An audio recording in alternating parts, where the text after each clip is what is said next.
I used to work on the north slope of Alaska in the oil industry, and this is one of my stories. Our job required us to venture far out into the Alaska Petroleum Reserve, a vast expanse of untamed tundra wilderness stretching for hundreds of miles. The oil companies would build long ice roads in the winter leading to exploratory drilling rigs. Our task was to head out after they finished the initial drilling and test the rock formations to assess the quality of the oil production. It was mid-January and the sun still hadn't risen. When I say the sun hadn't risen, I mean it had been nearly a month and a half of polar night, harsh and unforgiving. The well site we were heading to was about 60 miles west of Alpine, Alaska, deep in the wilderness. Our work took a week, but we'd finished up and were driving back to camp to wrap up the trip, return the truck, and head home. At the start and end of the ice road, there were guard shacks where you had to check in and out for safety. There was no cell service, and the radios only worked within a certain range. If you didn't check in or out within the allotted time, they'd come looking for you to make sure you weren't a frozen popsicle. It was around 4 a.m., not that time mattered much in the land of endless night, and we'd made it about halfway down the ice road. We were moving slowly because the speed limit was only about 25 miles per hour. Then, something appeared in the headlights. It was a man walking on the ice road, dressed in jeans, sneakers, and a hoodie. This was in the middle of the tundra wilderness, at 4 a.m., with the temperature outside at 20 degrees.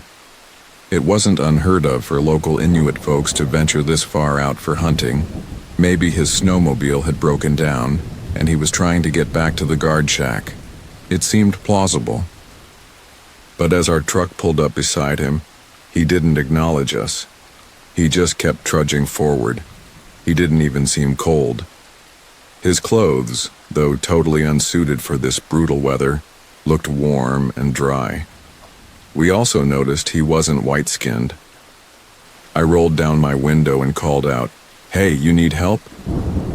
He still didn't acknowledge us, just kept shuffling ahead. His face was completely blank. No thoughts, no emotions, nothing. The others in the truck figured he might have been in an accident and was in shock. I kept rolling the truck alongside him as he walked, still trying to get his attention. Even in this bitter cold, I'd occasionally catch a weird smell coming off him.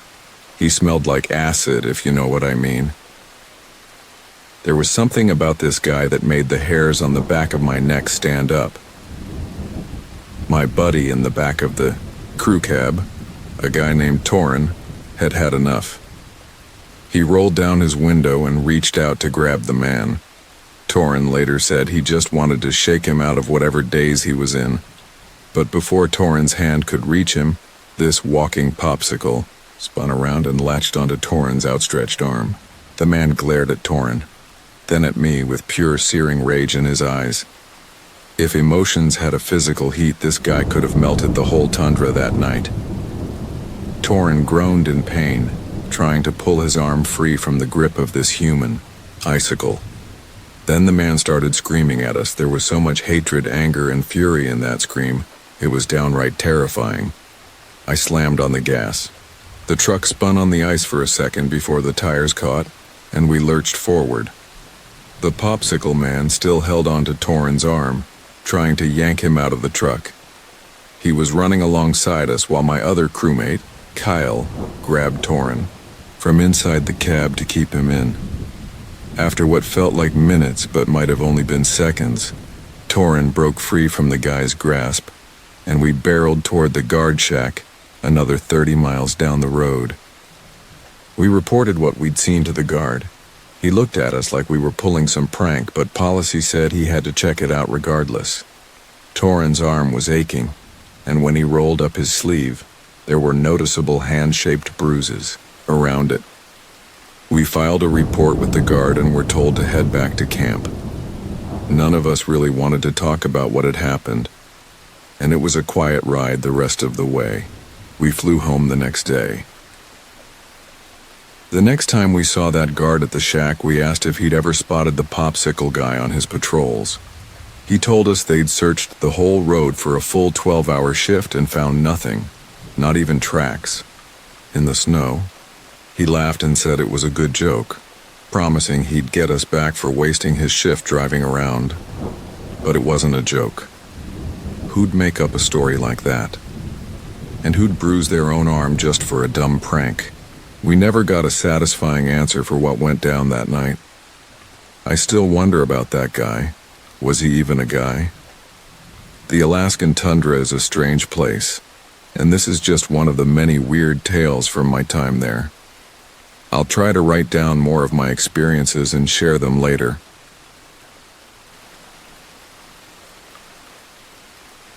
Rock Island isn't exactly a spot you'd stumble across easily.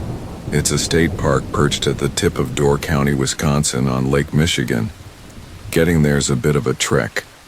You've got to take a bus from Ellison Bay to Washington Island, drive across Washington Island to Jackson Harbor, and then hop on a pedestrian-only ferry to Rock Island. No cars or bikes are allowed on the island. Though it's pretty small, about 975 acres, it's got a wild history that stretches back centuries. In the early 1600s, the island was home to a Native American tribe called the Podomi, alongside a small fishing village of European settlers. The two groups didn't trust each other much, and there were a few tense run-ins that nearly turned ugly. But for the most part, they coexisted peacefully. By the 1640s, the Podomi had moved on to other parts of Wisconsin.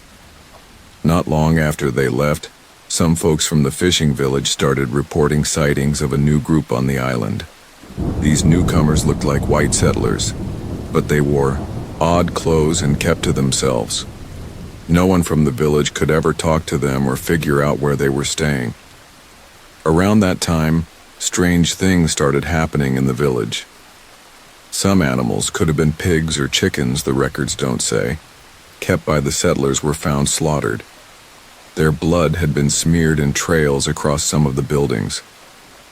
One night, a shed used for storing meat went up in flames. The villagers were convinced these new arrivals were behind it all, so they set out to find them. They scoured the island, even the thickly wooded inland areas, but came up empty-handed, no sign of anyone. Oddly enough, the weird incidents stopped right after that, and no more mysterious settlers were spotted. Fast forward to 1836, and the Podomi Point Lighthouse was built on the northern end of the island. After construction wrapped up, inspectors checked it out and reported that the materials, top-notch stuff, and the craftsmanship were solid and well executed. A guy named Gideon Voss was appointed the first lighthouse keeper on December 19th, 1837. Just 3 years later, in 1840, despite the supposed quality of the build, Gideon started complaining that the plaster was crumbling off the walls and some kind of liquid was seeping through the cracks, keeping the house constantly damp. He was alone most of the time out there, and a few visitors mentioned he'd stare at random walls or mutter vague things about other visitors. By 1845, after 8 pretty lonely years at the lighthouse, an inspector came by. He noted that while Gideon was doing his job, he was acting strange.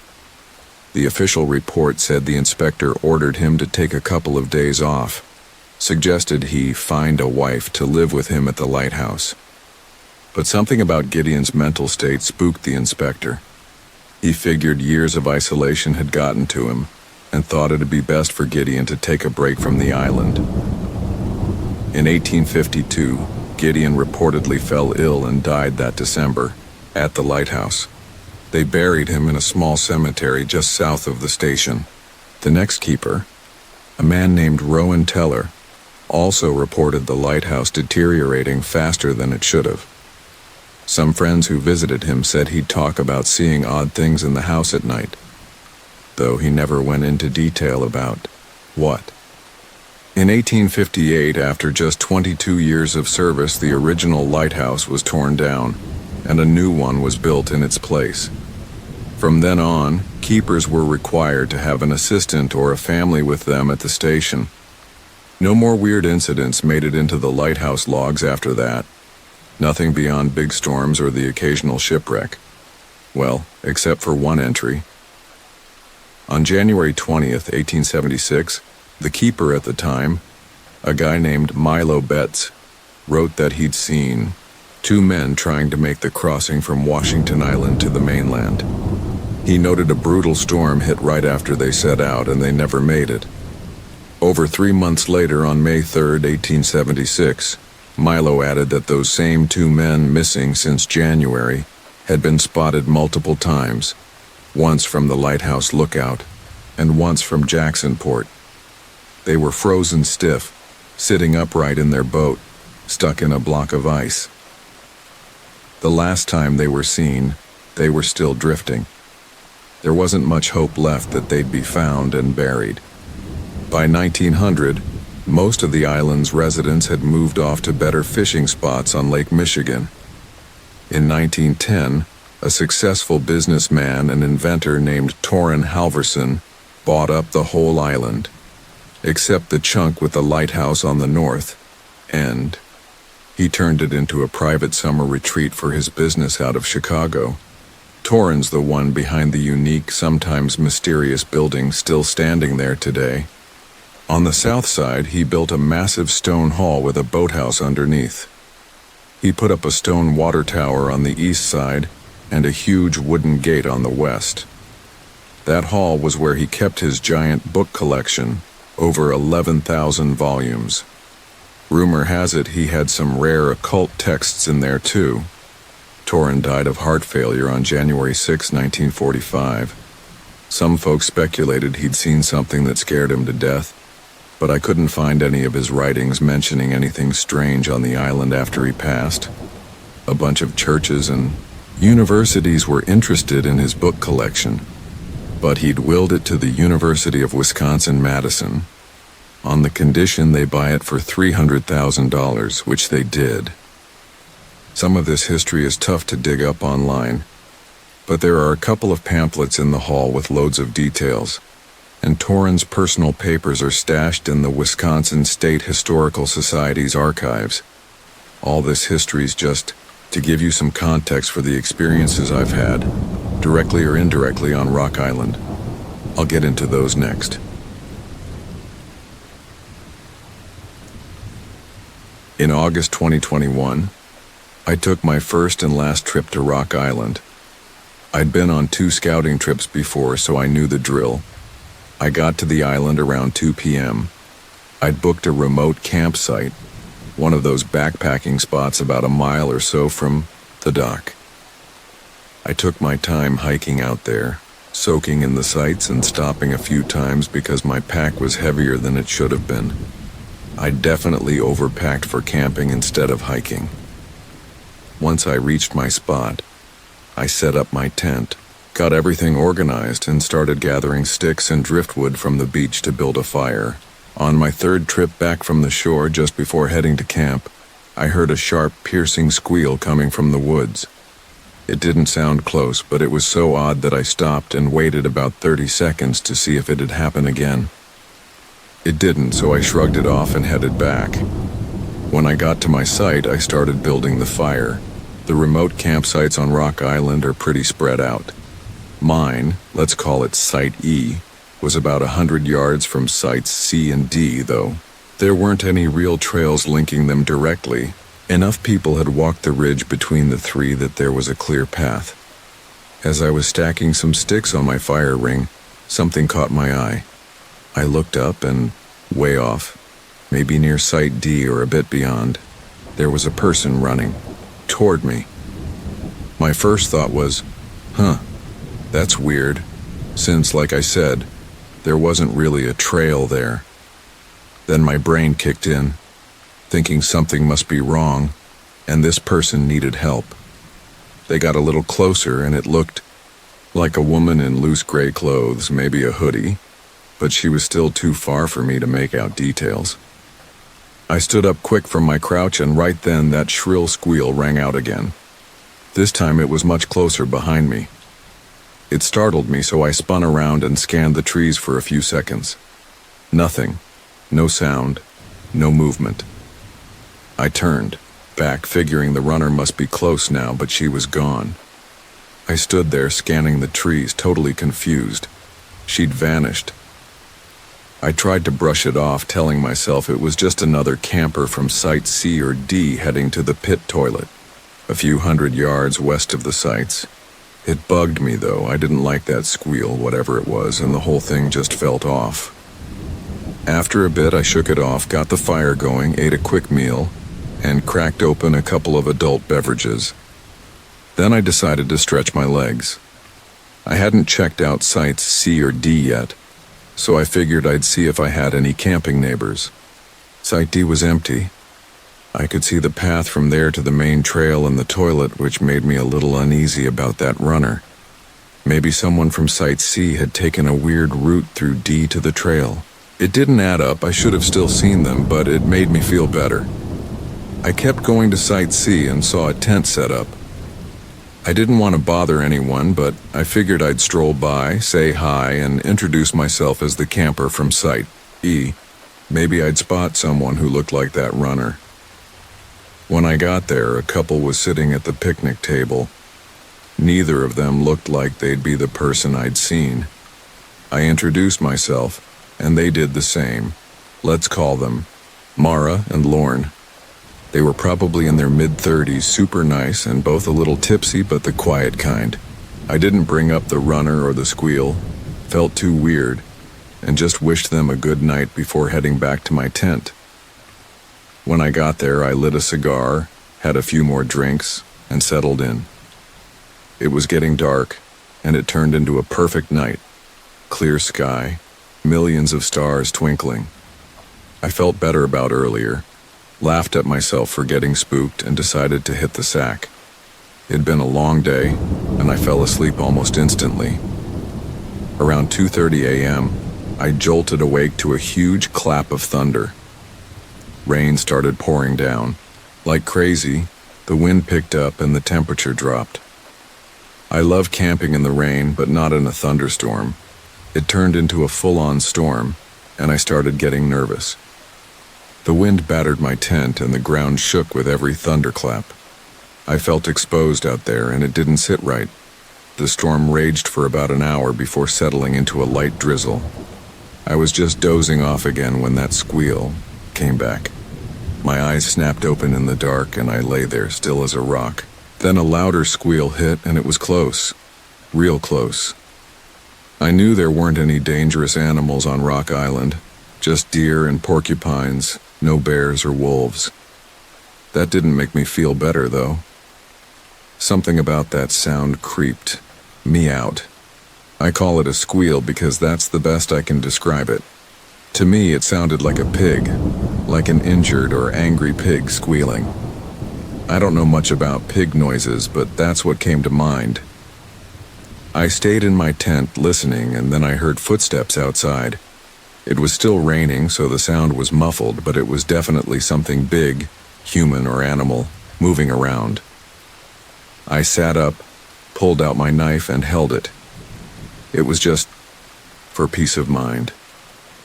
I kept telling myself, "It's just an animal, you're fine, nothing out here can hurt you."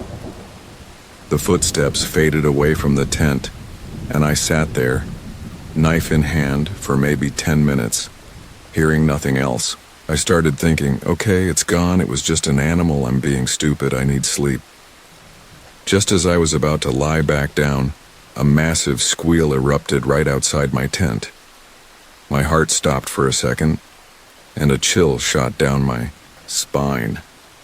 My pulse hammered so hard I felt it in my ears. It took everything I had, but I managed to yell, not scream, but with the sternest, most freaked-out voice I could muster, "Get out of here!" No more squeals or footsteps that night, but I didn't sleep either. I sat there for an hour before lying down, and even then I just stayed awake until sunrise. The whole time, I kept convincing myself I was overreacting. It was just an animal. By around 7 a.m., I had to get out of the tent to use the bathroom. Stepping outside, I saw my picnic table flipped upside down. I was weirdly calm about it and thought, all right, that's it. I'm leaving today. I checked around. Nothing else out of place. I figured the wind from the storm must have flipped it, though it seemed odd since the table was pretty heavy. I could have sworn I hadn't heard it flip, but it made sense enough. I made some cold instant coffee, ate a bite, and started feeling better. Then I decided to go for a hike. I'll admit, I get spooked easily camping alone in the woods. Maybe that's normal. After some coffee and food in the sunlight, I realized nothing I'd heard or seen was really unexplainable. Just a bad night's sleep messing with me. I'd come to the island to hike the 7-mile Halverson Loop Trail anyway, and there was cool stuff to see, so I was excited to get going. I packed a few things in my day pack and started out. The trail was close to my site. First up was the water tower. I'm not sure how it worked back in the day or why it needed to be a tower, but it's an impressive structure with a fireplace that looked like something had burned in it recently. A bit further along was a cemetery where 2 sisters and a few others were buried. They think more people are buried there in unmarked graves, maybe some of the old fishing village settlers. The island's got 3 cemeteries. One by the beach where Torrin Halverson's buried, one on the east side with the sisters, and one up north where the first lighthouse keeper, Gideon Voss, rests. There's also at least one Podomi burial ground, somewhere, but no one knows exactly where. I kept going until I hit a scenic spot by the beach where I sat down for a water break. I started hearing voices up the trail, though I couldn't see anyone yet. The path curved and the trees were thick, so I waited on the beach for them to come around the bend. The voices got closer, and I could tell they weren't speaking English, but I couldn't place the language. Both were deep and raspy. Then, from deep in the woods, I heard a loud, quick ooh-ooh sound. Right away, the 2 voices I'd been hearing responded with their own ooh-ooh-ooh-ooh. I smirked a little. It seemed like they'd heard whatever was in the woods and were messing around, mimicking it. I got up, slung my pack on, and started walking toward the voices, but I never found them. The rest of the hike went fine. I visited Gideon Voss's cemetery, checked out the Podomi lighthouse on my own, passed the wooden gate that must have been part of something bigger once, walked by the big hall near the dock where I'd arrived, saw some other structures, and hit the cemetery where Torrin Halverson's buried before looping back to my campsite. It was a great hike, lots to see, not too tough, but I was wiped out. I swung by the southeast camping area to check in with Mara and Lorne about how they'd handled the storm, but they'd already packed up and left. I was bummed. I'd wanted to ask about that squeal too. The rest of the evening was chill. I built a fire, cooked some food, smoked a cigar, and had a few drinks.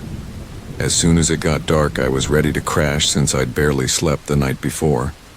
I climbed into my tent and passed out fast. About 3 hours later, I woke up wide awake, no reason why. Something felt wrong. I sat up, and this part's hard to explain.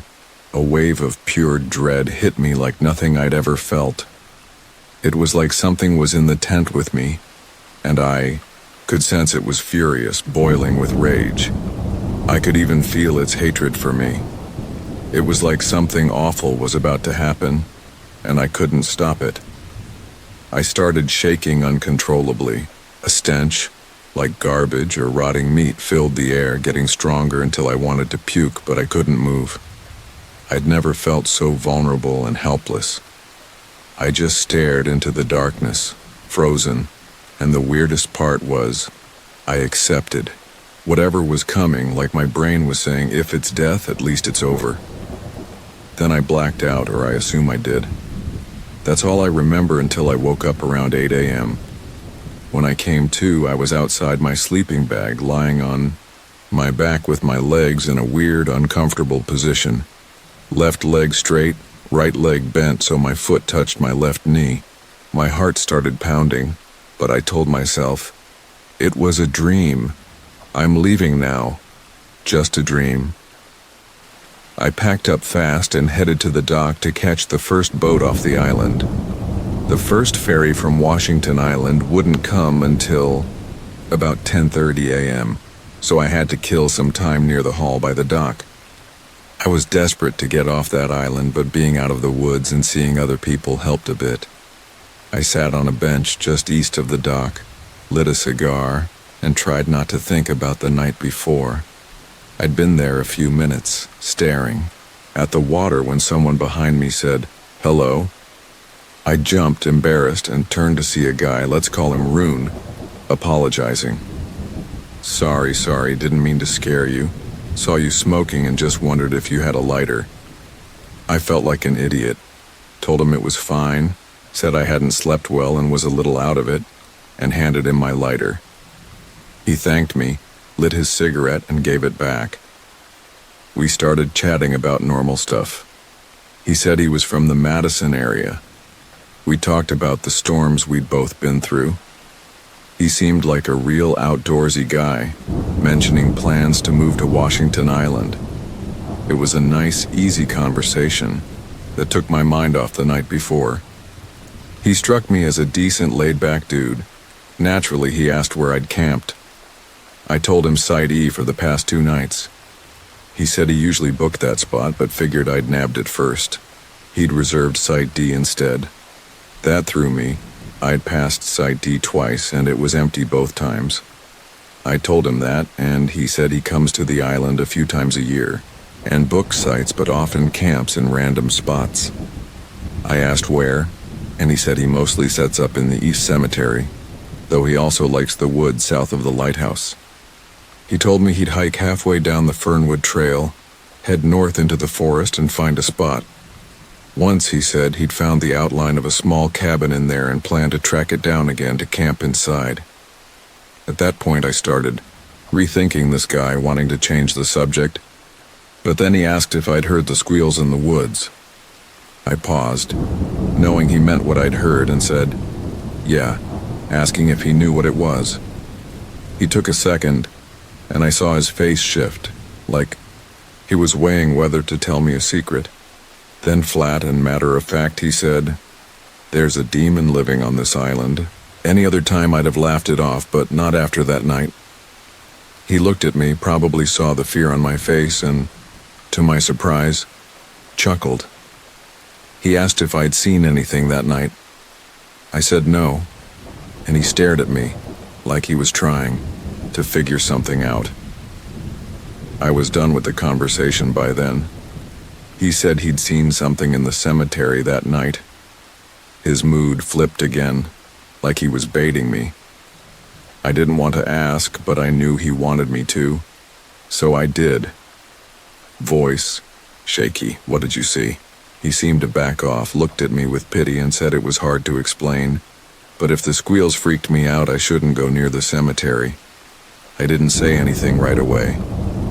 Then he dropped 4 words, no context. "The Flamekeeper." I glanced at my cigar. The ash was long, stubbed it out, and said I was heading to the dock for the boat. He nodded.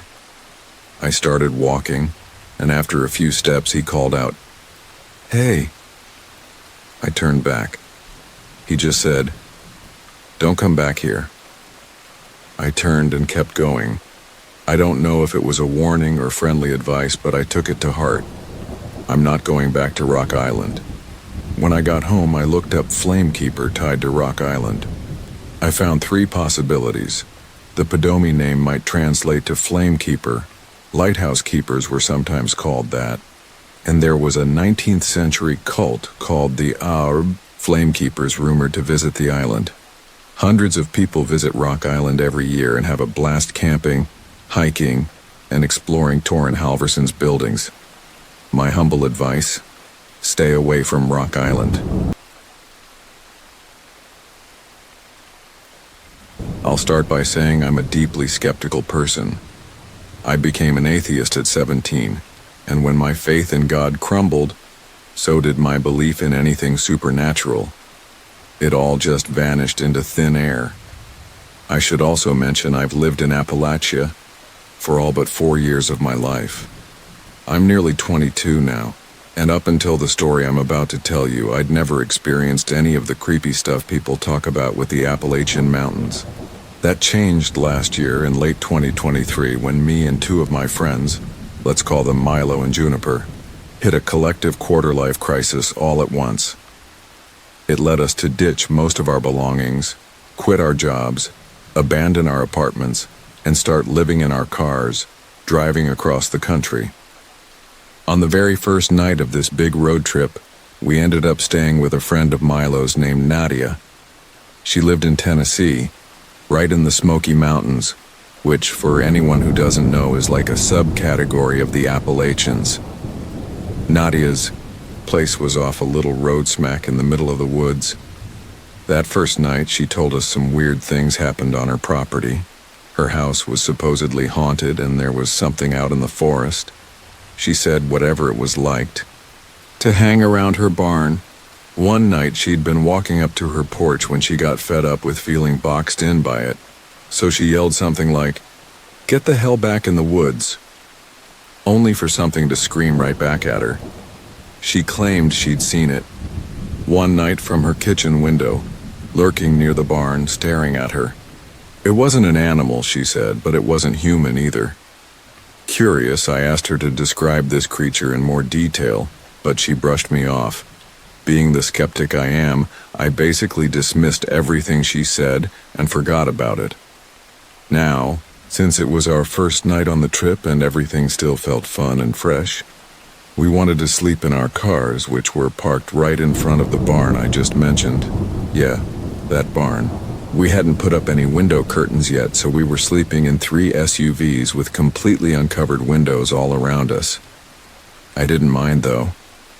I figured the worst that could happen was waking up to a bear staring at me, so I went to sleep without a care in the world. I woke up in the middle of the night needing to pee pretty badly. Half dressed, I slipped on my shoes, hopped out of the car, walked to the edge of the woods, did my business, and went back to the car to sleep. I didn't feel a shred of worry. No unease, no sense of being watched. Nothing. The next night, though, I woke up again, same deal, really needing to pee. Just like the night before, I sat up in bed, pulled on some pants, got my shoes ready, and reached for the door handle. But I couldn't do it. It was like every hair on my body stood on end, and this overwhelming dread hit me out of nowhere. For context, I'd set up a makeshift bed in the back of my SUV with all the rear seats folded down. So there I was, sitting on that bed, looking around through all my uncovered windows. I couldn't see anything outside, just the faint, blurry outlines of trees glinting in the light from Milo and Juniper's cars. Nothing I could see or hear gave me any reason to freak out. I reached for the door again, but that awful feeling washed over me once more. I kept glancing around, trying to push myself to open the door, then pulling my hand back. Eventually, I gave up, said screw it, and just peed into an empty water bottle instead. The next morning, I woke up and talked to Milo and Juniper. One of them, Juniper, mentioned waking up in the middle of the night for no reason and feeling this intense sense of being watched. She'd sat up in her makeshift bed, looked around, and saw nothing. I can't lie. When she said that, my stomach twisted a little. I asked her what time it was when it happened, and she guessed around 3:01 a.m., which lined up with when I'd woken up. Then I told them both about my experience, and we all got a bit spooked. Later that day, when we went out to the cars the next night we noticed something odd. All 5 of Nadia's outdoor cats were sitting on her porch. We hadn't seen them the 2 nights before. If they'd been around, they'd have been darting all over the yard. We thought it was strange, but didn't dwell on it. We climbed into our cars, said goodnight over the walkie-talkies, and settled in. That night was warm and muggy for October, so we all turned on our battery-powered fans. Milo grumbled over the walkie-talkie that hers was acting up. Then Juniper chimed in that their fan had died. My walkie-talkie started fritzing out too, and it went on like that for about 5 minutes. All our electronic camping gear, the walkie-talkies, flashlights, and fans, just died. Finally creeped out enough, we all decided we'd rather sleep inside Nadia's house than risk regretting it. As we were packing up to move indoors, I started hearing something, like something big rustling through the leaves in the woods.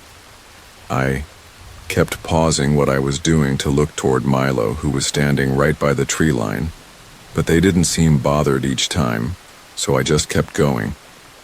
Then I heard a louder noise from the woods, and finally decided to walk over to them. Turns out Milo had been standing there keeping watch while Juniper finished grabbing the rest of her stuff.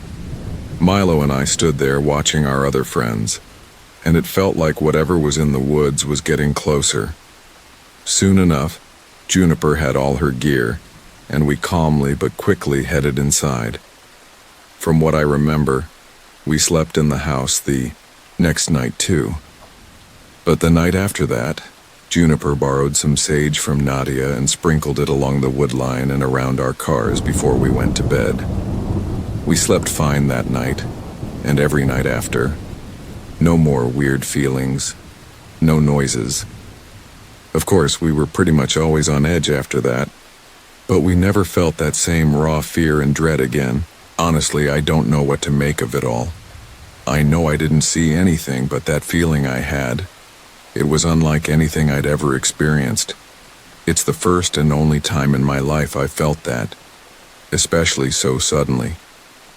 I've told this story a few times and people say it was just a bear, but I don't think a bear would have given me that gut-deep sense of danger when I couldn't even hear or see it.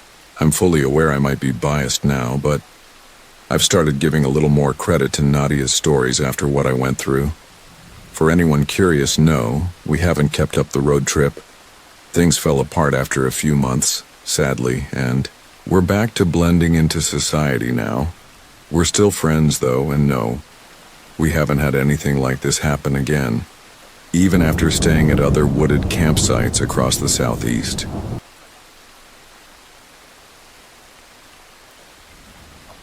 I think I saw something about 2 months ago that I can't explain. My husband Theo, who's 34, and I, 29, were staying in a camper on a friend's land in northern Wisconsin. This happened back in early 2024, January, I think. That night, I wasn't feeling well, so I went to lie down in the camper and fell asleep pretty quickly. A few hours later, around 3 a.m., I jolted awake and bolted out the door, throwing up violently just outside the window. Theo called out from inside asking if I was okay. I tried to croak out a yeah, but then I froze.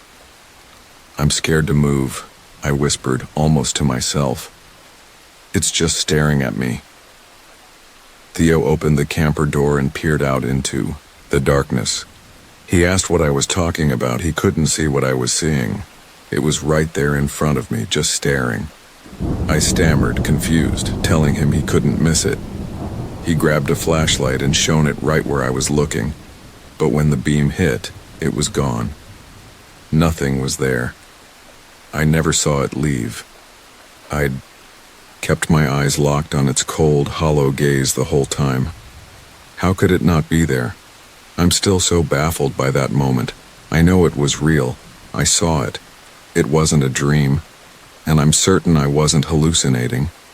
Theo came out to check on me, and we stood there for a bit, him shining the light around while I tried to process what I'd just seen. Eventually we went back inside, but I couldn't shake it.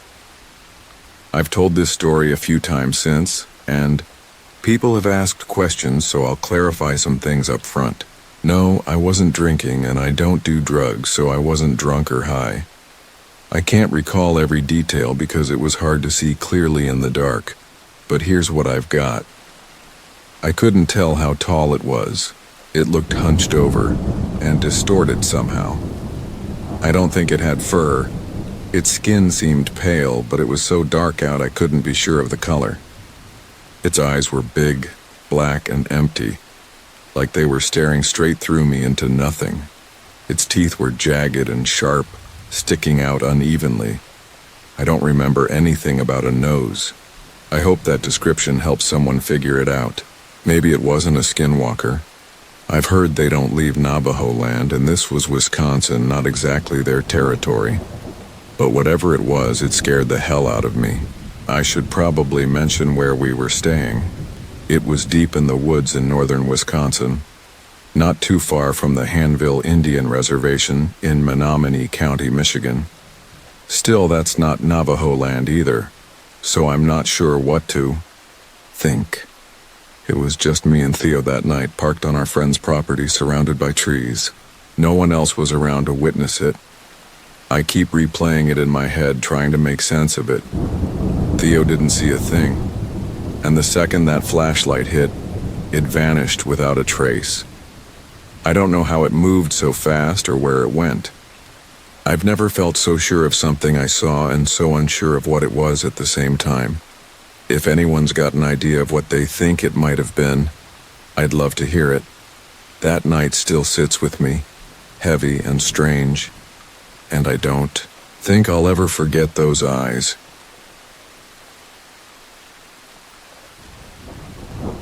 I want to apologize up front because I like to think I'm a decent storyteller, but I can get pretty dull and long-winded when I write.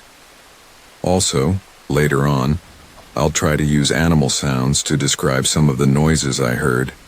Take those with a grain of salt, though. Even I know they're not exact, just the closest thing I can relate them to. I'll switch between I and we a few times toward the end, because my friends and I talked it over afterward to confirm we all heard and experienced the same thing. To set the scene, I grew up in the Huron region of Ontario. For anyone unfamiliar, that's about a 3-hour drive straight west from Toronto, where I live now, right on the shores of Lake Huron, not far from where the Black Donnelly stories come from, for any dark history buffs out there. Back in high school, one of my history teachers, Mr. Grayson, used to tell us about his experiences in a small wooded area called Lobb's Bush.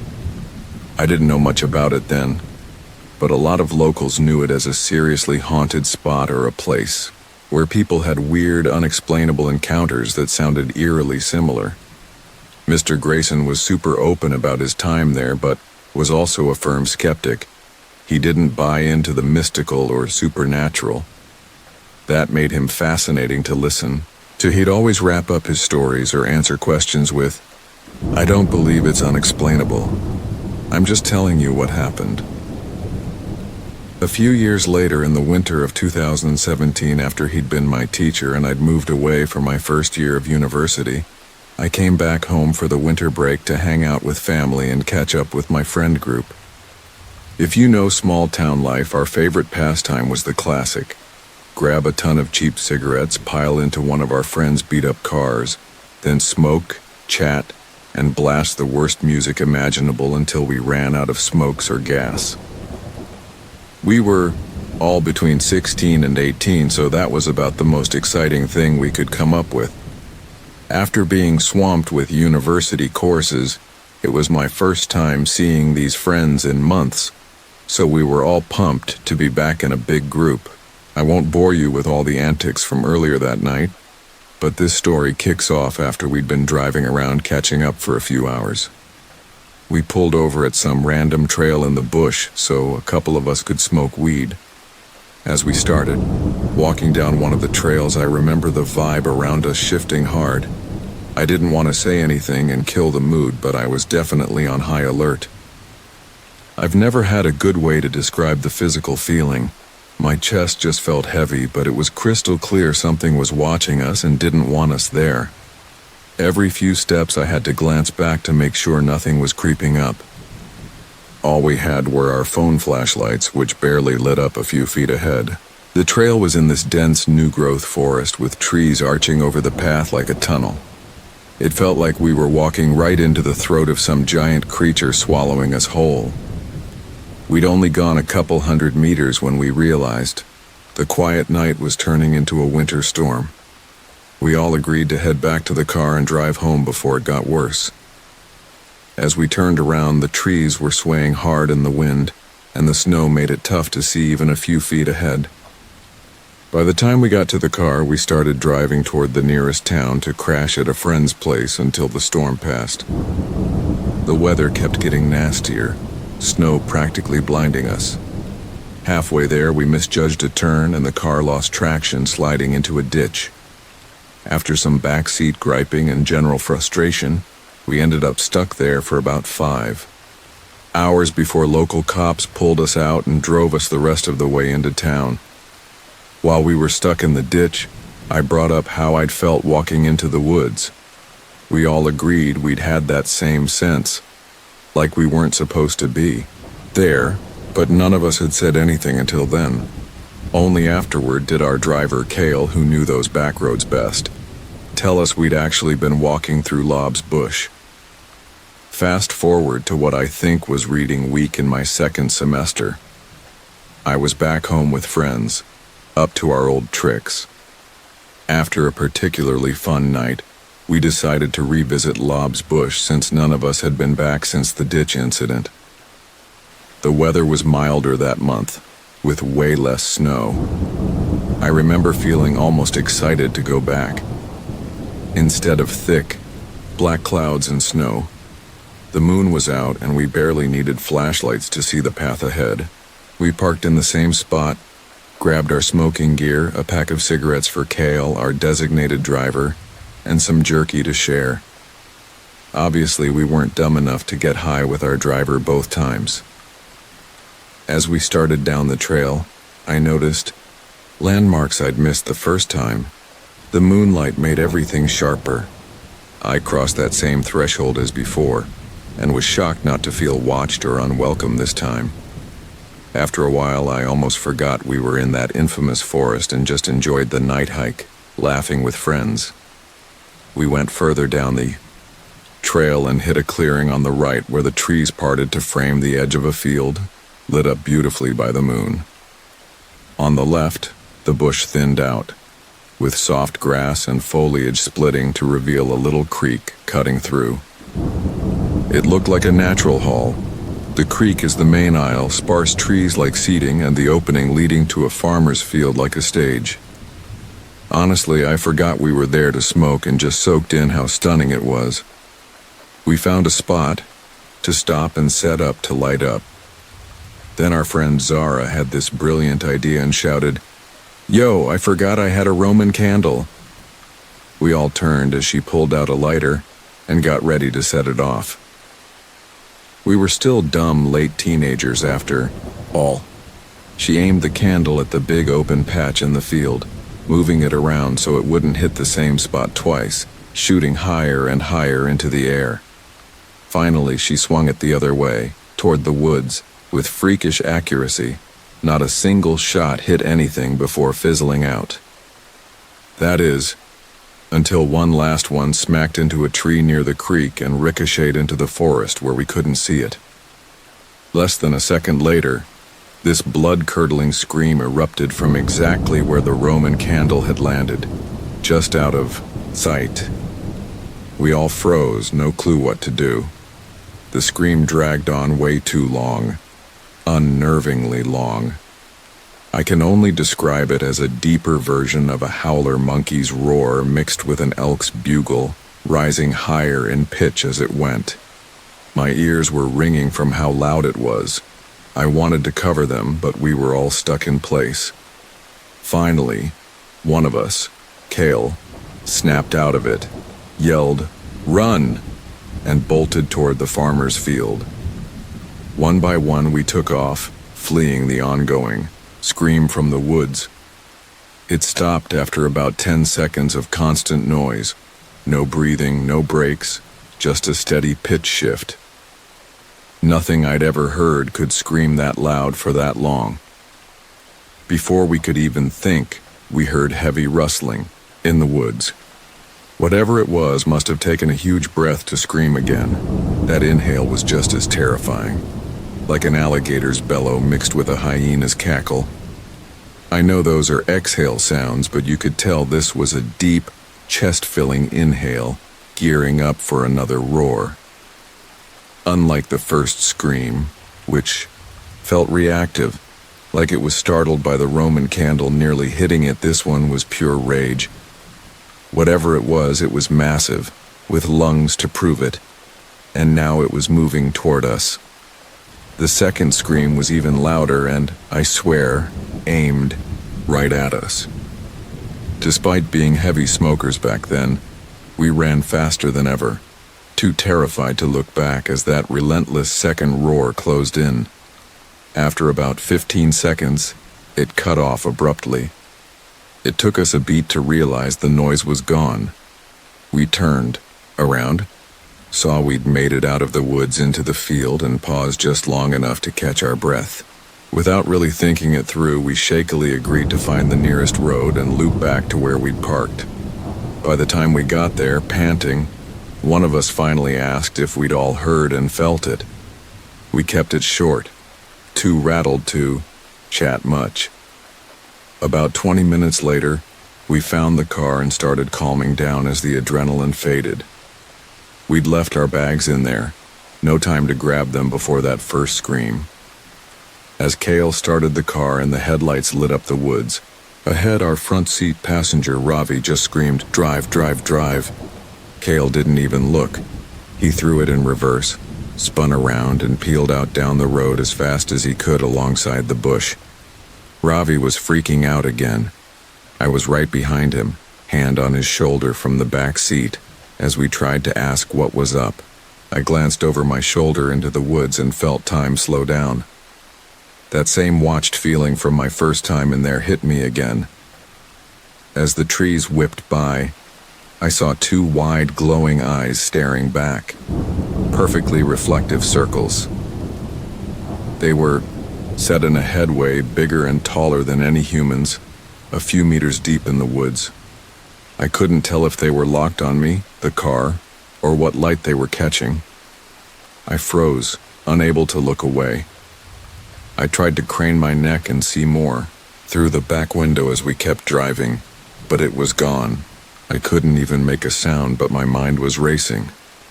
The longer I sat there, the more I wondered how the hell it got close enough for me to see it after we'd bolted from the parking spot. I don't know how much it saw from the car, but I know it saw me. It saw all of us in that forest. I can't explain it except to say I felt like absolute prey, and whatever it was a predator that knew me. After a while driving back to a friend's farm, we finally talked it out. We all heard the same sounds, the rustling, the screams that went on too long. Ravi and I both agreed we saw those huge eyes staring at us. Neither of us got a clear look at what it was, but we knew it was watching and way too big to make out. Ravi added that even though it was a few meters into the woods when he saw it, it had to be way larger than a person. After a few hours of talking, we felt okay enough to drive back to our own places. Every few months when we'd meet up, we'd reassure each other we all saw the same thing, just to make sure none of us were losing it. I stewed on this for about a year, not sure who to tell or who'd believe us. When I finally felt ready to talk and dig into it, I started thinking it might have been something like a skinwalker and went deep into researching those stories. There's a lot of chatter about people having similar encounters or weird stuff at Lob's Bush. I really wanted to explore every possibility. Even though Mr. Grayson leaned Christian back in school, that was never a belief I stuck to or cared much about, nor any spiritual stuff, until this happened. If it's real, and it happened to me, I can't rule anything out. It shifted how I see religion or spiritual beliefs big time. Through friends and some events, I know a bunch of indigenous folks and elders I trust enough with old ways to share the story. 3 elders basically said the same thing, real blunt. Yeah, sounds like a skinwalker. Some shared similar encounters their friends or family had within, I think, the last 2 years. I talked to a few more people, and eventually a friend suggested I Google skinwalker sounds. I did. And some of the recordings I found were so close it sent chills down my spine. Same vibe as what I'd heard. That was enough to convince me. These days, I've started my own spiritual path tied to the land, living on Turtle Island. Now, beyond not whistling or calling out at night, I've made it real clear to my friends who've heard this story and camp with me that if I ever feel anything like that watched vibe again, or that we shouldn't be in a forest, we're getting the hell out, no questions asked.